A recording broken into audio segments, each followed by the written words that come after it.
Olá pessoal, salve Maria. Salve Maria, pessoal, tudo bem? Boa noite. Hoje nós estamos aqui para dar a vocês o feliz ano da Santa Igreja, ou seja, o feliz ano litúrgico. No primeiro domingo que estamos do ano litúrgico da Santa Igreja, no qual concluiu no domingo passado, que foi o domingo de Cristo Rei, o último domingo do ano da Igreja. Esse ano da Igreja que começa com Advento, vamos ter tempo comum, tempo de Páscoa, voltamos ao tempo comum e tem esse círculo que, com a graça de Deus, quem sabe um dia, com o Franciano nós daremos alguma explicação em que consiste e qual é a simbologia de que, como a Igreja nos brinda, por assim dizer, esses círculos de tempos. Na Igreja não trata de meses ou semanas, senão que praticamente tempos litúrgicos. E o tempo que nós entramos agora, nesse primeiro domingo, é o Advento. Advento, a palavra Advento quer dizer espera, vinda. Vinda de quem?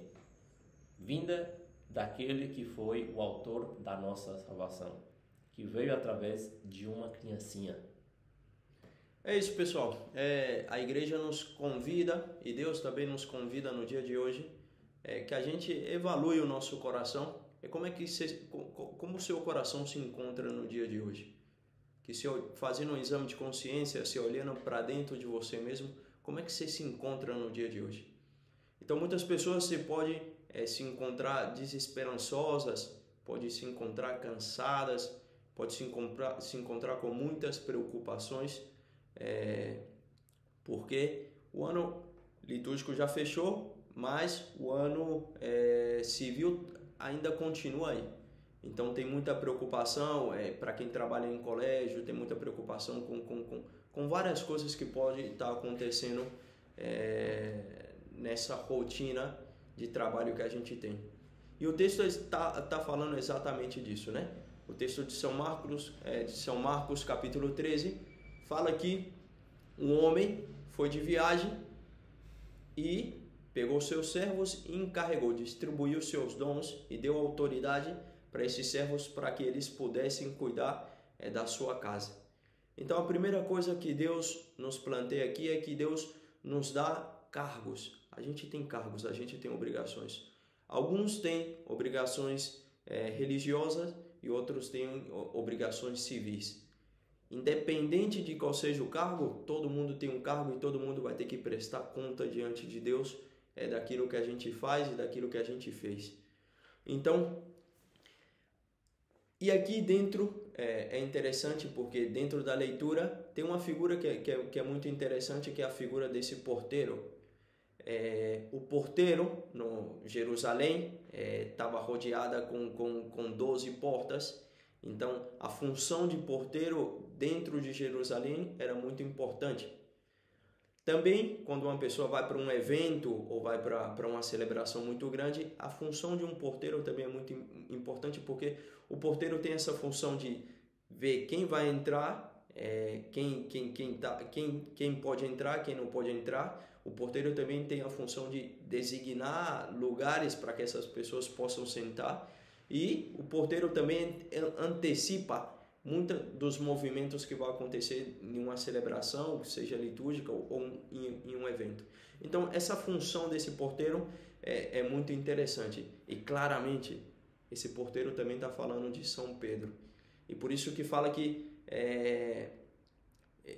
interessante que fala que dá 4 tempos, 4 vigias noturnas. A primeira vigia noturna acontece no cair da tarde. A segunda já à meia-noite. A terceira já para amanhecer e a última já amanheceu. Ao canto do galo, perdão. A terceira é ao canto do galo. E falar do canto do galo, automaticamente a gente se lembra de São Pedro. São Pedro que negou Jesus Cristo e que o reconhecimento foi com esse canto do galo. Então é isso. Deus nos coloca nesse exame de consciência, nas funções que eu tenho que ter. Como está o meu coração? Está perturbado? Está preocupado? Estou muito agitado pelas coisas que vão acontecendo? E aonde está a minha esperança? Como eu posso encontrar força? E de fato, se vemos nessa leitura, quem está falando ou ensinando aí é o próprio Jesus Cristo. E quem é esse homem que está ensinando esse ensinamento? É o pedido realizado pelo profeta Isaías, que vamos ver na primeira leitura, onde Isaías, vendo a situação do povo de Israel, o povo escolhido por Deus, estava numa situação de pecado, numa situação de rebeldia contra Deus. Isaías, vendo aquilo, sabia que só Deus poderia fazer aquele povo voltar a ser fiel a ele. Isaías então pede a que Deus rasgue o céu, e ele ainda diz uma palavra muito interessante: meu Deus redentor, rasgue o céu e baixe ante nós. E quase que faz de certa forma uma queixa da situação que eles se encontravam, e pede a Deus que venha salvar a eles. E o interessante é que todo esse clamor que Isaías faz a Deus não ficou no tempo como esquecido. Deus, como bem sabemos, ele realiza, por assim dizer, os pedidos daqueles que buscam a ele. Isaías buscava a Deus, e Deus respondeu a Isaías enviando o seu próprio Filho, Jesus Cristo. Esse nosso Senhor Jesus Cristo, que veio já na sua primeira vinda como uma criança, a trazer o quê? A trazer o que no advento, a cor que mais predomina, de certa forma, principalmente nas casas, é esse verde. O verde que nos dá esperança. Esperança em um Deus que saiu do céu e veio a nós. Mas que veio fazer? O que cumprir a palavra ou o significado desse título que Isaías dá a Deus, chamando Deus Redentor. Redentor significa comprar de novo. Isso foi o que Deus fez conosco, vindo como uma criança a comprarmos. Comprarmos, por assim dizer, que nós estávamos presos pelas garras do diabo, e ele nos comprou com o sangue do Cordeiro, Jesus Cristo. E seguindo essa perspectiva que Franciel dizia, essa tensão que muitos se encontram, quantos por a perda de um filho, quantos por uma dívida, quantos por coisas inúmeras que levam à tristeza. E quem é que não sabe que a tristeza é causada pelo demônio, a angústia, o desespero. E Deus, que não deixou, o próprio Filho enviou por nós, eu tenho certeza que Ele não deixará de atender e vir ao encontro daqueles que a Ele acorrem, principalmente aqueles que ficam nessa vigília. Nessa vigília há uma espera, por assim dizer, desse Deus que quer vir, já veio na primeira vinda e que quer vir também, ou seja, nessa vinda de cada dia, principalmente na Santíssima Eucaristia, nos sacramentos, no próximo. E é nessa dimensão, é nesse ambiente que a Igreja nos apresenta essas leituras. Por isso, é interessante porque a leitura nos introduz em um contexto de tensão. Tensão no sentido de que aqui tem encargos, aqui tem trabalho para fazer, aqui tem uma casa para ser cuidada. E, logicamente, a gente sabe que por debilidade humana, por ser humano, a gente tende a fazer as coisas más. É muito interessante que a gente faça essa experiência todas as vezes que a gente tenta fazer algo bom, toda vez que a gente tenta fazer algo que é difícil, quanto é custoso, quanto nos dificulta.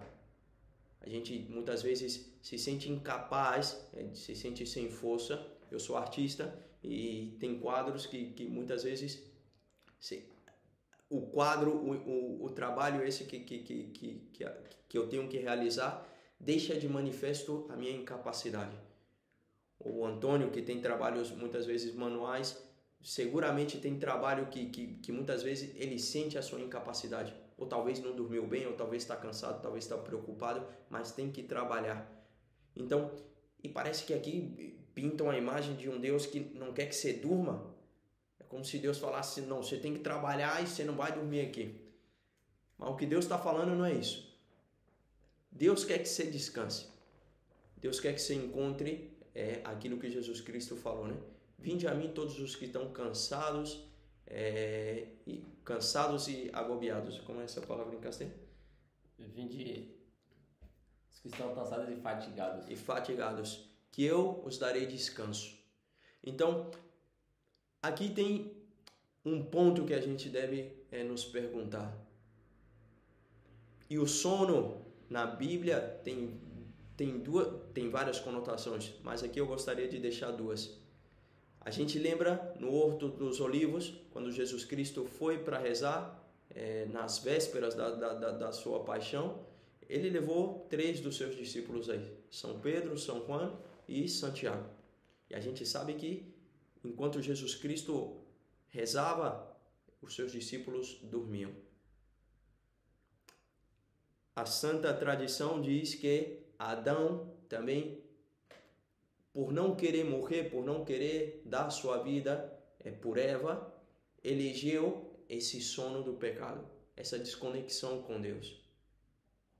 Então, o sono tem uma conotação de morte, às vezes, tem uma conotação negativa. E aqui na leitura aparece o sono como em oposição a essa vigilância, em oposição a cumprir as funções que Deus nos deu. O sono aqui nessa leitura aparece no sentido negativo. Eu antecipo o meu descanso, sou eu que decido quando eu vou descansar. Sou eu que, por minhas próprias forças, encontro o meu descanso. E a nossa pergunta a gente deveria fazer: aonde está o nosso descanso? É na internet? É no telefone? É nas distrações do dia a dia? É na comida? É dormindo muito? É fazendo coisas que muitas vezes não tem sentido? É numa vida de preguiça? Onde está o meu descanso? Onde eu estou encontrando o meu consolo?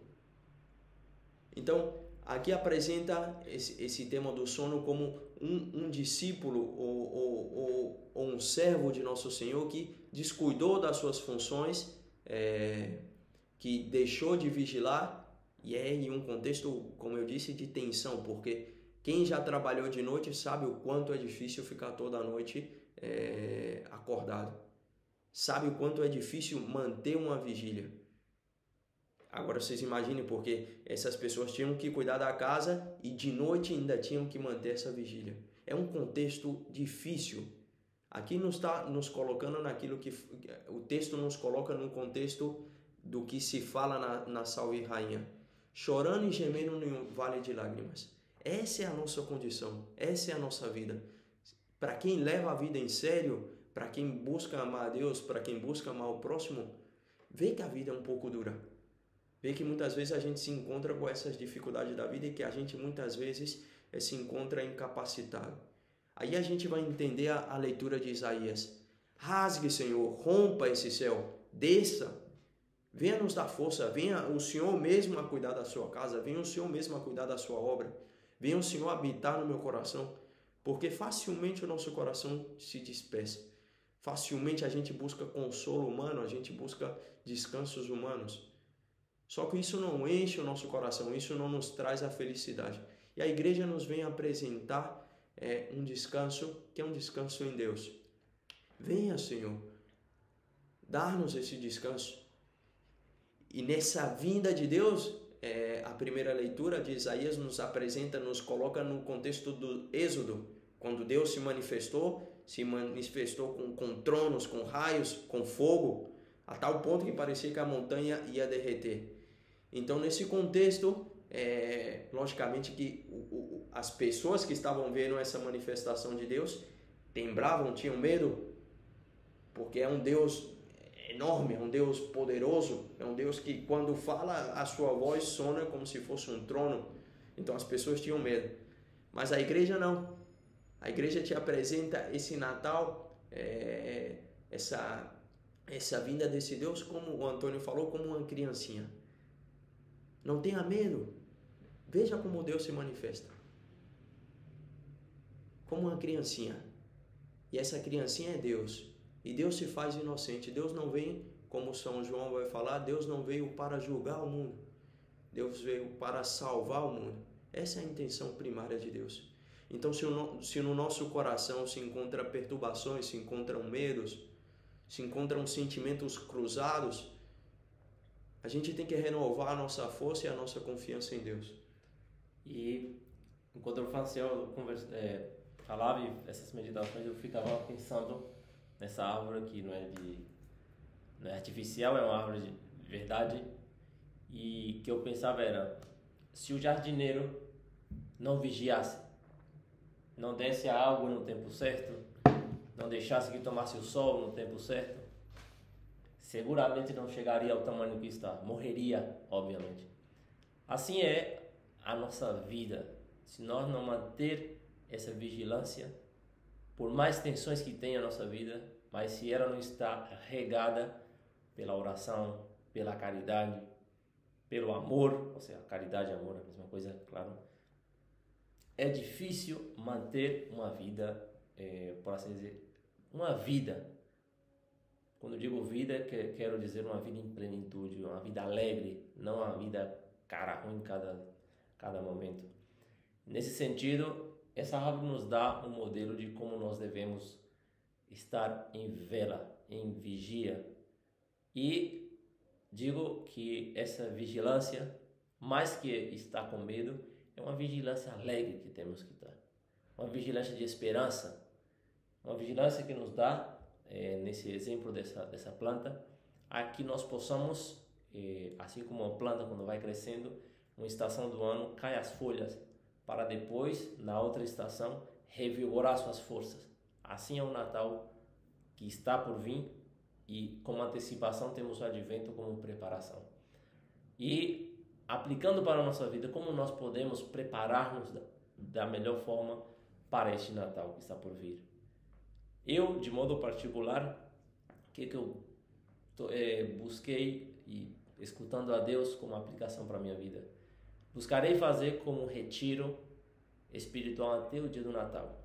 O dia que o divino menino nascer nesse presépio, eu perguntarei a mim: Senhor, tu viestes a mim, estou preparado para receber-te ou não?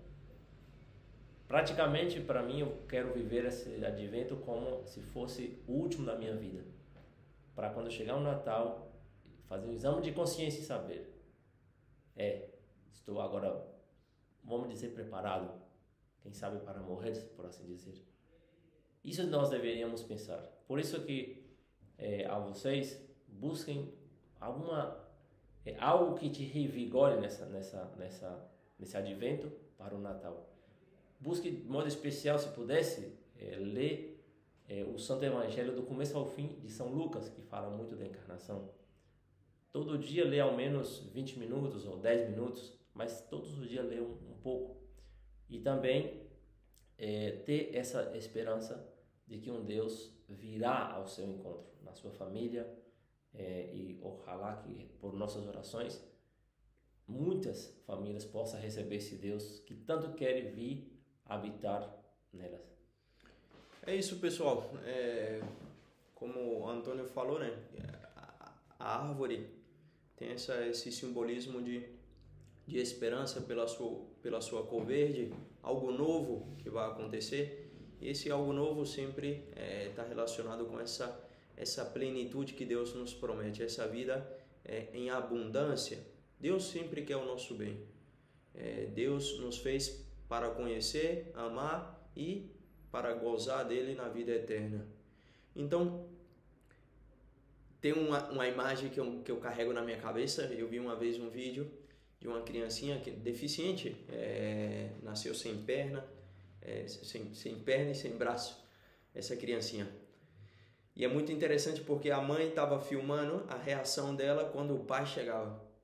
E essa criancinha que não tinha perna, não tinha braço, quando o pai chegava, se agitava de tal forma que mexia um pouquinho da perna e dos braços que tinha, em forma de agitação, da alegria que enchia o coração dela quando o pai dela chegava de tarde do trabalho.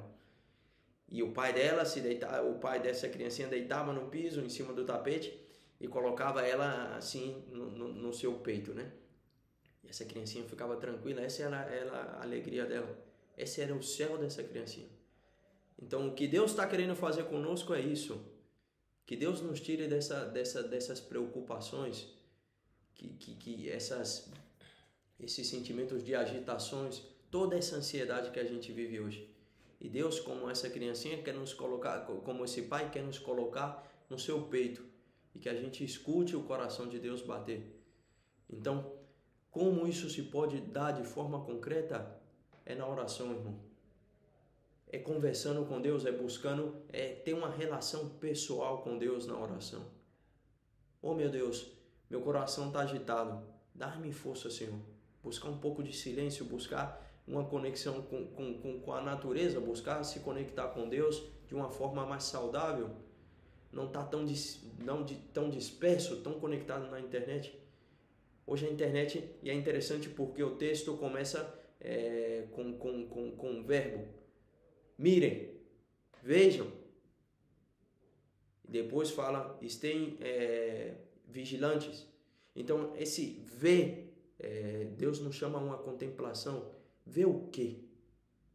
O que a gente tem que ver? O rosto de Deus. O rosto de Deus que estava oculto. A terra estava sem essa presença. A terra não podia contemplar o rosto de Deus. É como se essa criancinha não pudesse ver o rosto do seu pai. Então Jesus Cristo vem nos revelar o rosto de Deus. E esse rosto de Deus se esconde na Eucaristia. Está aí. Santo Tomás fala, né, que por mais que os nossos sentidos muitas vezes digam que não, por mais que meu olho veja e fale é somente pão, por mais que a minha boca fala tem gosto de pão, os meus ouvidos não me deixam equivocar, porque Jesus Cristo falou, esse é o meu corpo. A nossa confiança e a nossa fé deve estar em que Jesus Cristo está presente na Eucaristia. Então, a gente tem que buscar ter essa relação com Deus, visitar nosso Senhor que está na Eucaristia e ter um momento de silêncio, buscar silêncio, preparação. A noite, como eu falei, tem essa conotação negativa, o poder das trevas, a ausência de luz. Mas também tem um contexto de intimidade. Quando um esposo vai ter uma relação com a sua esposa, tem essa relação na intimidade. Nessa noite que é bela. Por isso a igreja também nos chama a estar em vela, porque o esposo vai se unir com a sua esposa. Jesus Cristo vai se unir com a sua igreja e se une na noite.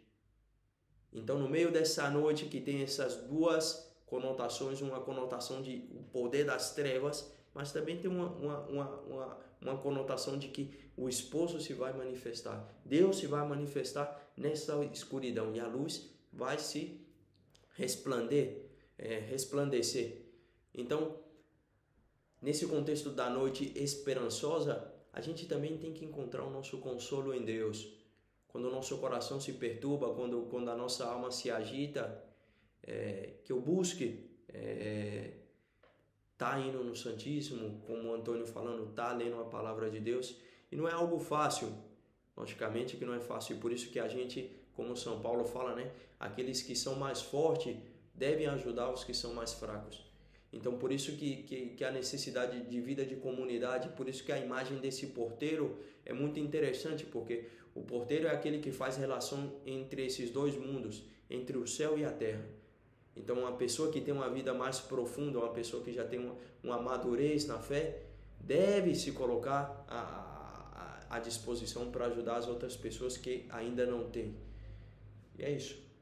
Assim que desejamos a todos vocês que nos acompanham no canal um abençoado Advento e ainda mais um abençoado Natal. E com a graça de Deus buscaremos estar ajudando a vocês a viver bem o Advento para melhor ainda o Natal. E que esses desejos nossos, com a graça de Deus, se faça carne na vida de cada um de vocês. Pedimos também que possam compartilhar esses vídeos que nós fazemos, essas meditações, para que outros também possam ter um Natal melhor, um Advento melhor e mais ainda, óbvio, uma vida melhor para poder, quando Cristo vier, estejam todos bem prevenidos e vigilantes. É isso, pessoal. Terminar com essa frase que Nossa Senhora disse aos 3 pastorzinhos, né, em Fátima. Não estou eu aqui que sou sua mãe? Por isso. Então que a gente tenha confiança em Nossa Senhora, ela que nunca nos abandona, ela que foi essa pessoa elegida por Deus para guardar o dom mais precioso, né? Jesus Cristo feito carne de uma criancinha. Então que a gente nos refugiemos debaixo dos mantos de Nossa Senhora, que ela com esses braços protetor, que ela nos dê esse alimento que a gente tanto anseia. É isso, pessoal. Que a gente possa ir preparar o nosso coração com muita esperança, com muita alegria, para esse Natal que se vai realizar na nossa vida. Forte abraço. Tchau, tchau. Tchau.